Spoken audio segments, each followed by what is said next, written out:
Thank you, Cahirlock. And first of all, I just want to thank Deputy Joan Collins and Deputy Pringle and Deputy Connolly and their teams for this motion. It's a really effective and simple solution to the lack of basic community infrastructure across the country.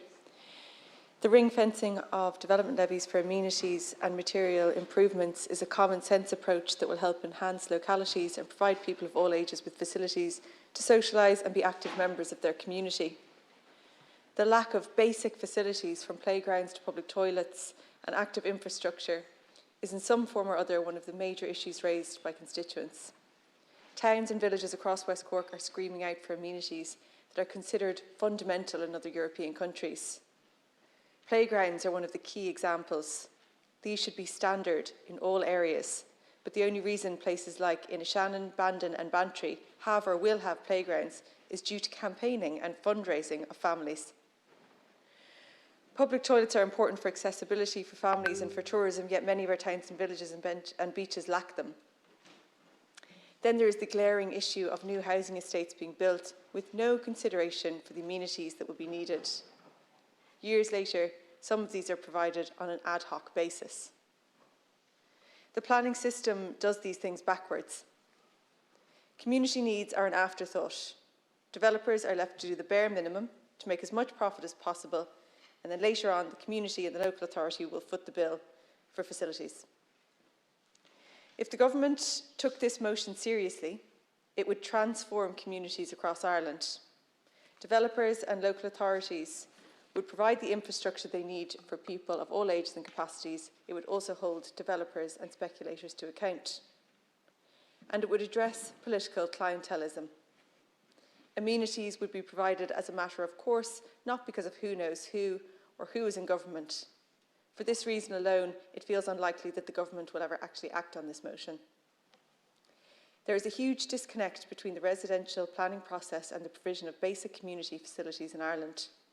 Whole housing estates can be built in cities, towns and villages with no consideration of community needs for active transport links for the requirements of children, families, older people or people with disabilities. The reverence with which the government parties hold developers means it would be unfathomable to ask them to provide these facilities. Then there is no link between the current levies for public infrastructure and community needs. It is common sense that if a new housing estate is built in a suburb, town or villages, then there will be new families which will put a strain on existing structures and lead to a demand for more facilities. It should happen automatically. The community and sports centres are built or improved active travel infrastructure is included, creche facilities are added and potentially the local national school is expanded. However, in essence, this does not happen. The lack of joined up thinking is disgraceful. It is a disservice to communities and it is a huge waste of public money.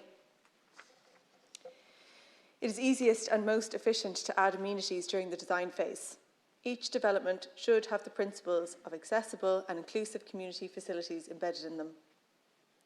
Since the pandemic, the importance of local walking and cycling infrastructure has become even more clear. When a new estate is being built, the developer should be obliged to provide accessible, active transport connections to the town or village centre. A guarantee of footpaths and cycleways benefits the whole community. Healthy and strong communities are enabled through shared public spaces. Benches and good footpaths help older people get out and meet others. Cycleways help children get to school in a healthy and safe manner.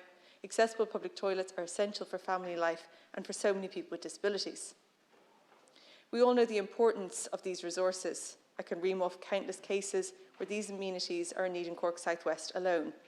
New and improved playgrounds for Belgooly, Kinsale, Clonakilty and Bantry, operating public toilets at the Dock Beach at Longstrand and Ballineen, glaring need for enhanced community centres and sports facilities in all of the major towns, and there's significant absence of spaces for teenagers and young adults. Too often, it's the community themselves that have to resolve these issues, and all I can do is praise the people of all the towns and villages in West Cork who've campaigned, who have fundraised and fought for community resources. The only reason that Inishannon and Bandon have playgrounds is due to those committed groups of volunteers. I've been working with people in Drimoleague and Calekill who are calling for the most basic infrastructure to safely walk around their villages.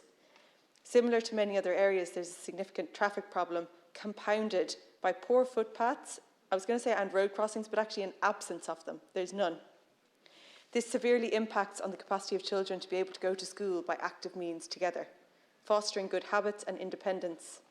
Older people or those with reduced mobility do not feel safe or confident going down to the post office or the shop. Drimoleague residents are taking a proactive approach with the development of well-researched plans for the council to work with them on improving the safety and appearance of the area. Funding should be available for these projects as a matter of course.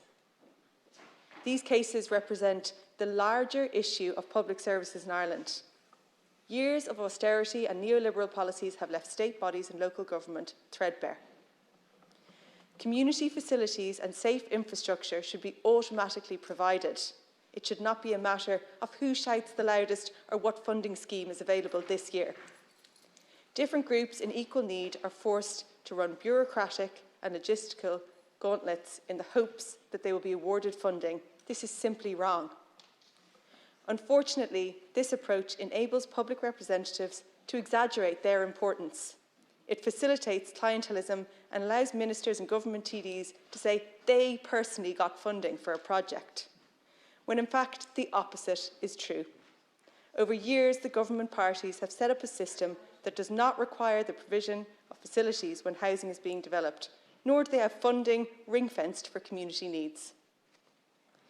The system they have created withholds investment in communities, and then when it is granted on an unequal and ad hoc basis, they claim success.